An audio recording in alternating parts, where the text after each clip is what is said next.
Oke, bismillahirrahmanirrahim. Kita lanjutin lagi materi selanjutnya, yaitu masih tetap dalam zat aditif dan zat adiktif.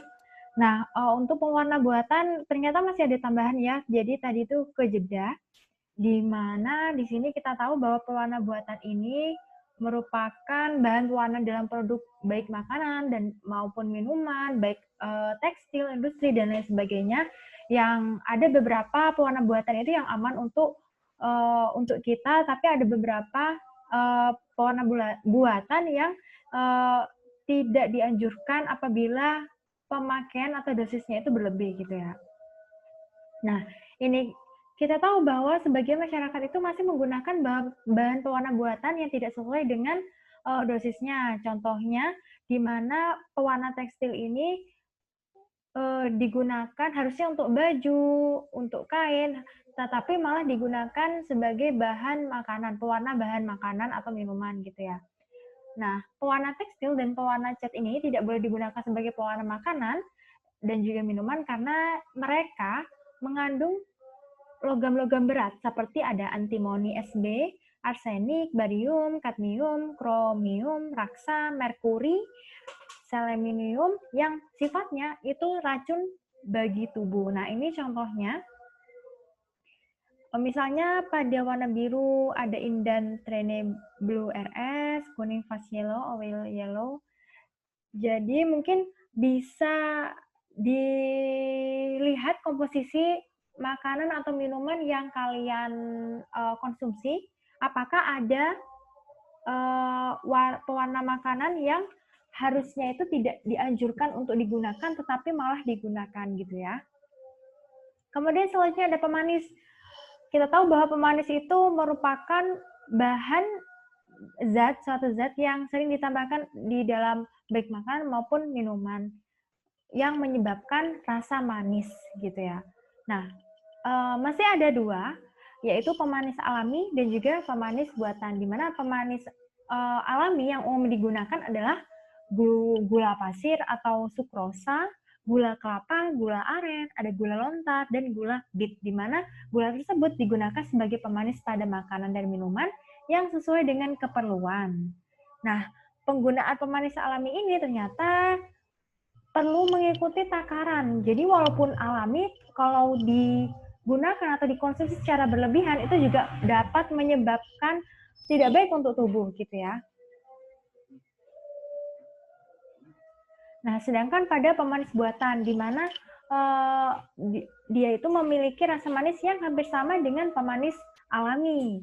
Dan bahkan rasa manisnya ini lebih manis dibandingkan dengan pemanis alami. Nah, pemanis buatan ini dibuat melalui reaksi kimia karena dia itu sintetis gitu ya, yang dihasilkan dari senyawa yang mempunyai rasa manis. Nah, pemanis buatan ini dibuat dengan tujuan pengganti dari gula alami. Contohnya ada siklamat, aspartam, kalium, dan juga sakarin. Nah, biasanya yang ada di merek-merek makanan atau minuman itu ada aspartam sama sakarin. Kalau siklamat ini juga ada.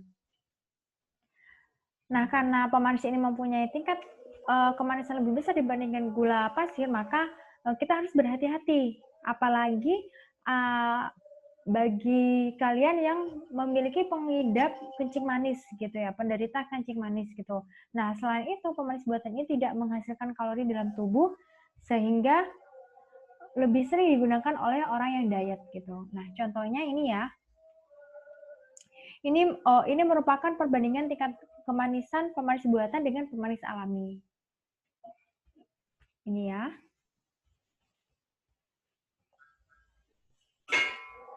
Kemudian ada juga ada pengawet ya. Nah, pengawet ini biasanya yang sering umum digunakan oleh makan dan minuman karena apa? Karena kalau makan dan minumannya yang cepat basi itu kayak sering merugikan manusia, oleh karena itu diberilah bahan pengawet gitu. Nah, contohnya pada roti gitu.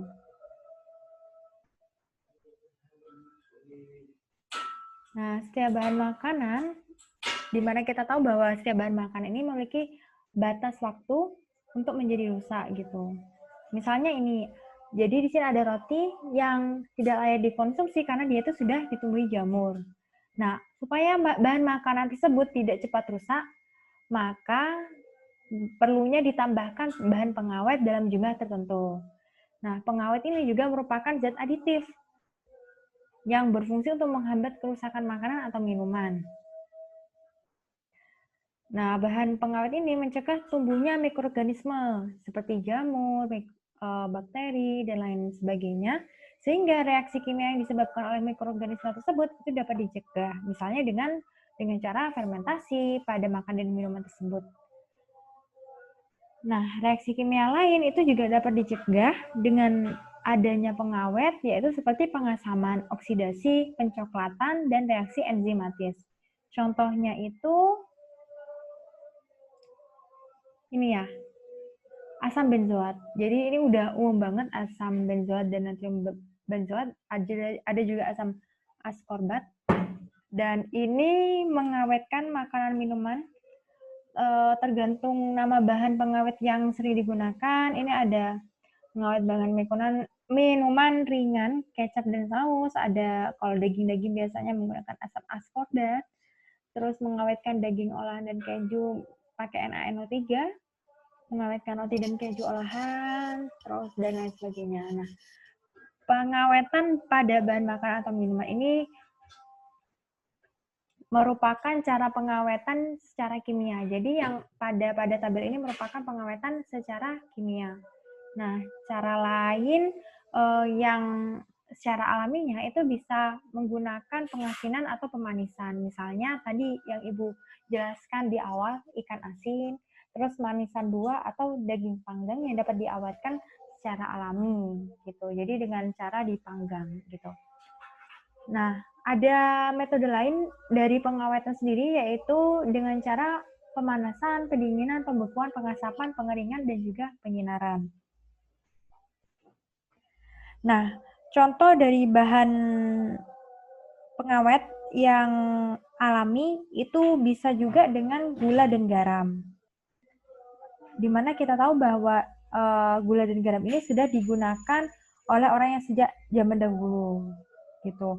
Misalnya gula banyak digunakan untuk mengawetkan bahan makanan olahan dodol, selai, sirup, terus ada olahan yang menggunakan buah-buahan, sari buah, dan juga manisan.